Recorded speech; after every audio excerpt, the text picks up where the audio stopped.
Good evening, dear audience.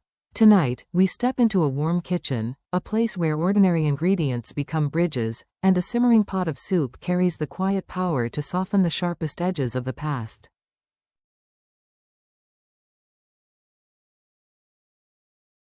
Steam curls upward to the ceiling, filling the room with a haze of comfort, as three people lean toward the bubbling broth.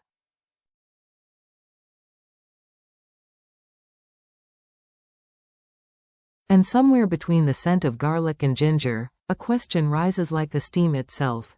Can a shared meal transform strangers into family, or worries into trust? Can a simple supper be the beginning of something lasting?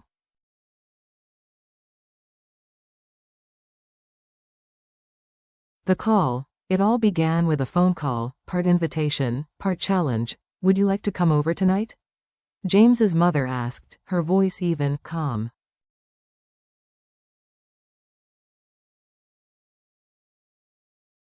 I'll make your favorite dish. Too Deep pressed the phone to her ear and looked out into the gray afternoon.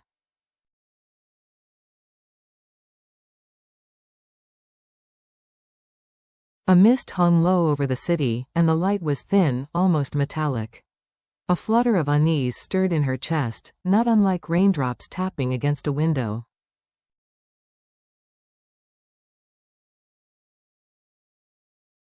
The words sounded gentle, almost tender, but beneath them was something unspoken, something fragile.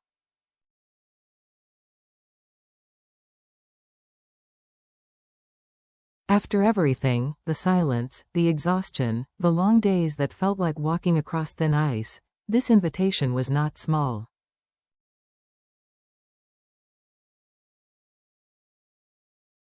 It felt like a door being unlatched from the inside. I'd love to, she said at last.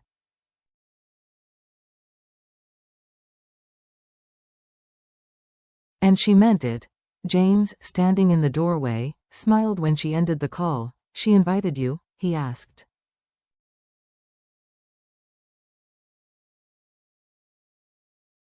Yes, she said she'd make your favorite dish, James noted.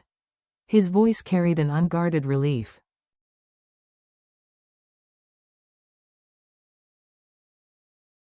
That's her way of saying she wants to understand you better. He reached for her hand.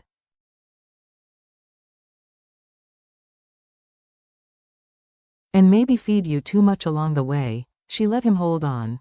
The arrival. A light drizzle clung to their hair as they walked to the car.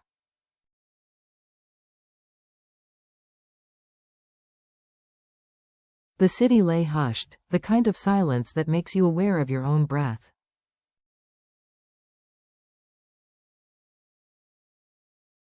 James's fingers tightened around hers, an anchor. She squeezed back. By the time they reached his mother's neat little house, modest, with a small garden at the back, the rain had softened into whispers.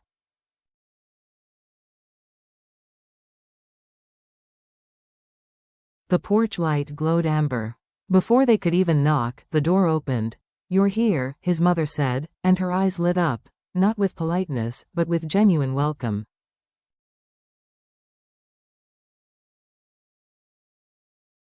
She wore a cardigan with sleeves rolled up, an image of brisk efficiency.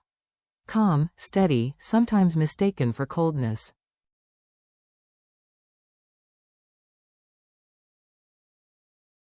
But tonight, the air around her felt warmer. Come in, she said. The broth has already started.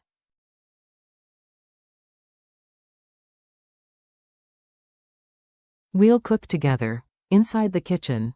The kitchen was small but open, generous in spirit.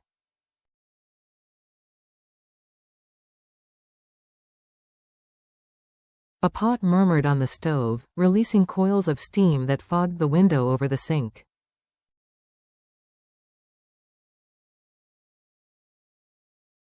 The air smelled of bones simmering down, star anise, and a whisper of ginger. On the counter lay bundles of greens tied with twine, a bright bowl of herbs, scallions standing upright like brushes in a jar, and a slim recipe notebook left open near the cutting board.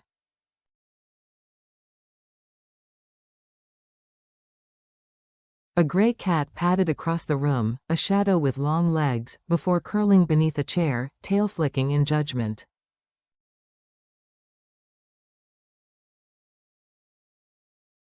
Somewhere, a kettle began to whistle softly. Apron, James's mother said, handing Two Deep a navy apron with pale stripes.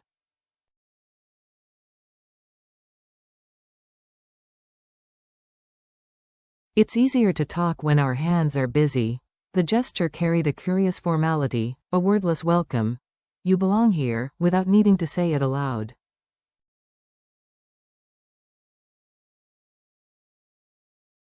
James slipped his keys into a porcelain bowl and leaned against the doorframe, watching the two women negotiate their space in the quiet choreography of a kitchen.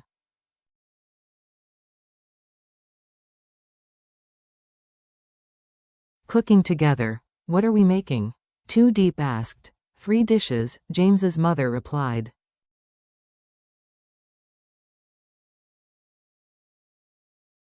The soup you like, clear broth, fragrant. Some fresh greens from the garden. And a small dessert from the oven.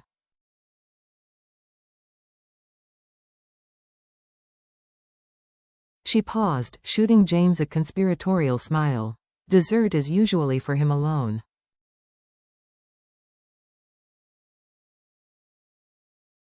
True, James teased. Not tonight, she countered. It's time to learn new habits.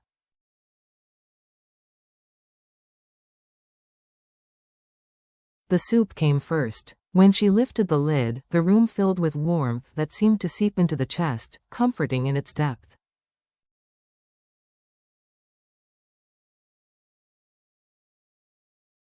She held out a spoon. Taste. Both women did, eyes half closed. Lovely, she murmured.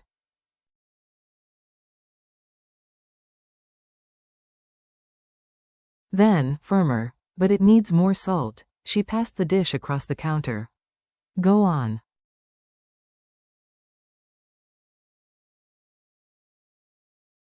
It was only a pinch of salt, 2 fingers, a small shake, a stir, but it felt larger than that.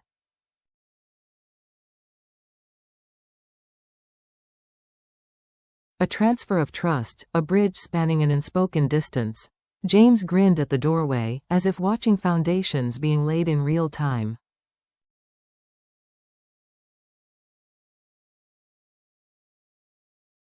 Outside, rain thickened. The lights flickered once, twice, then dimmed as thunder rolled.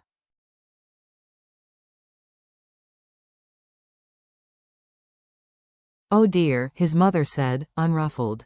She reached for a small lamp in a drawer, switched it on, then lit a candle for good measure.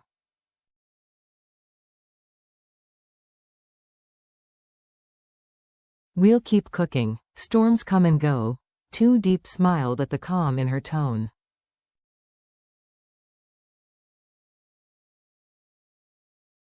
She had spent too long bracing for storms, counting seconds between lightning and thunder.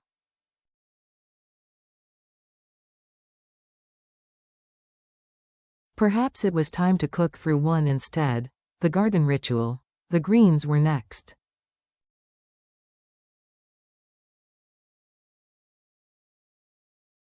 James's mother led them to the back door, pointing out rows of mint, basil, coriander, still jeweled with raindrops.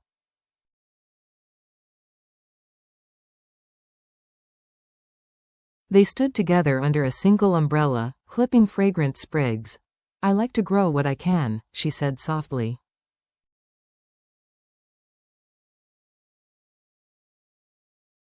It reminds me that good things take time, watering, waiting, a little worry, then one morning they're just there.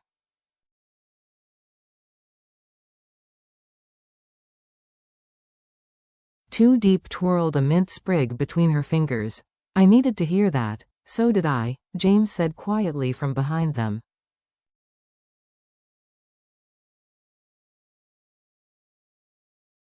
Back inside, they rinsed the greens, shaking off droplets.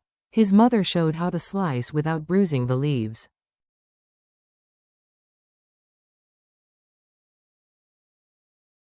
Gentle, she explained. A knife can be a broom if you let it. When the herbs hissed against the hot pan, the kitchen bloomed with warmth.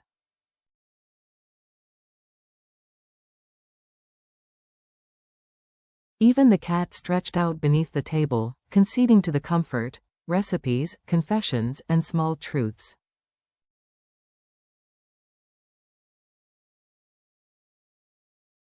They sat a while with the recipe book open between them. Its edges were stained, pages spotted with oil, handwriting neat but practical.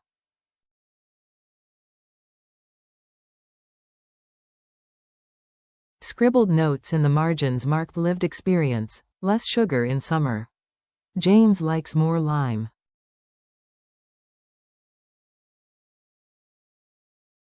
Taste twice before salting. May I? Too Deep asked, fingers brushing the page. Please, came the reply.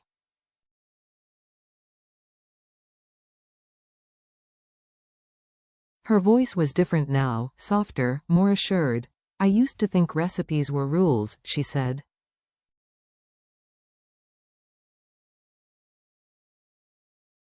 Now I see them as letters to your future self. Reminders of how to comfort when you've forgotten.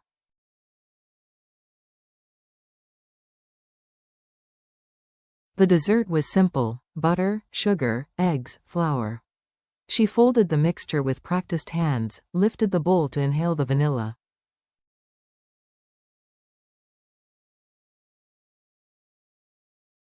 James was drafted in to butter the baking dish, more enthusiasm than precision, drawing laughter from both women.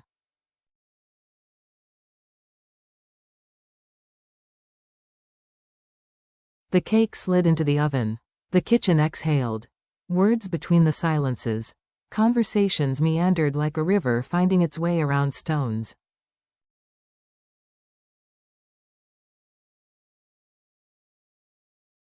No declarations, no confrontations.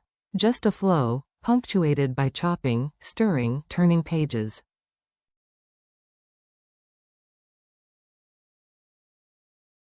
At one point, his mother confessed, eyes fixed on the pot, I worry that love makes us fragile.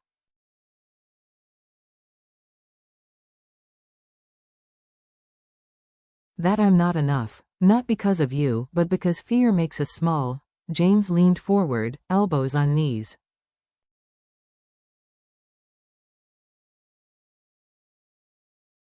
And I worry that I'll disappoint both of you, he admitted.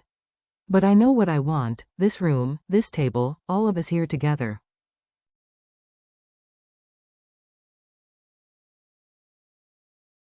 His mother lifted another ladle of broth. There, she said simply. The oven chimed.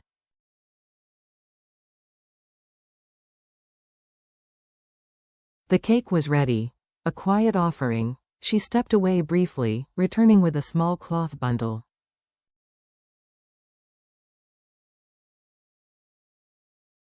Unwrapping it revealed a pair of wooden chopsticks, polished by years of use. These were mine when I first cooked for myself, she said.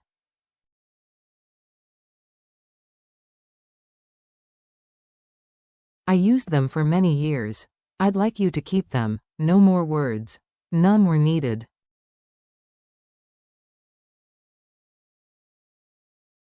Too Deep placed her hand over them, voice steady. Thank you. The table. They set the table: soup bowls, small plates of herbs and chilies, greens bright on a dish, dessert still warm in the oven.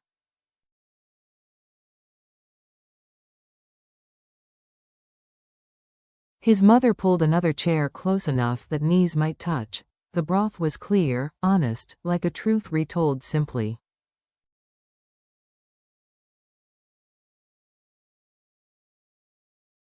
The greens hummed with freshness. Even the cat, feigning indifference, lingered near Too Deep's chair.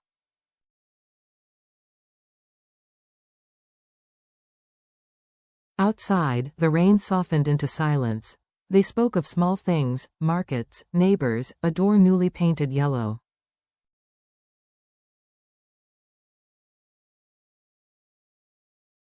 Songs that sound better while cooking. Ordinary talk, but precious in its ordinariness.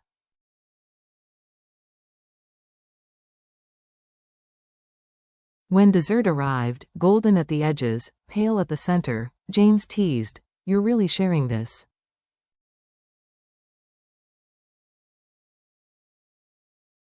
"Of course," his mother replied, feigning outrage. "Some recipes are meant to grow."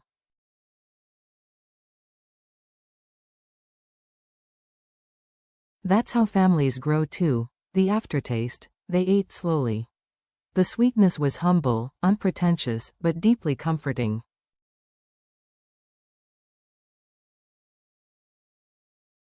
Safety could taste like this, Too Deep thought. Afterwards came the quiet rhythm of cleaning, washing, drying, folding leftovers into labeled boxes.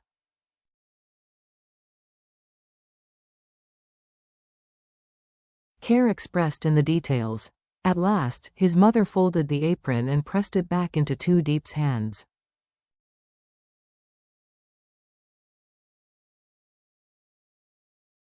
"Keep it," she said. "So you won't need to borrow next time." "Next time," Too Deep echoed, savoring the phrase.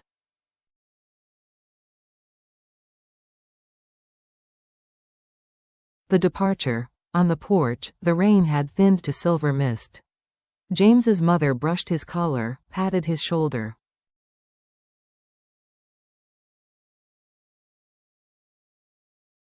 "Drive carefully. And if you go to the market tomorrow, I'll meet you there. They'll have fresh bones for broth."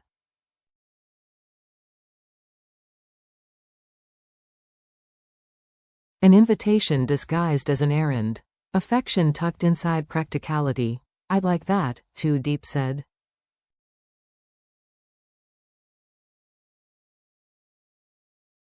They left. James glanced back once at the kitchen light, the quiet bowls, the recipe book still open as if awaiting another note.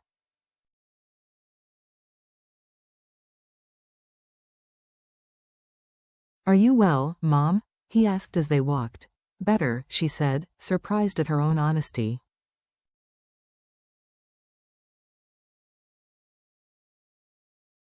"I didn't know a meal could do that." "I didn't either," James replied. But perhaps his mother had known all along.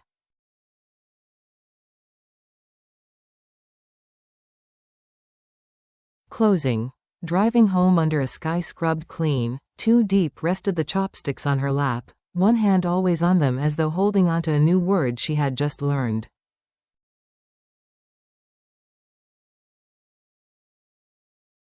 And in the quiet house behind them, the cat resumed its patrol, while the recipe book lay open, waiting for someone to add the next reminder.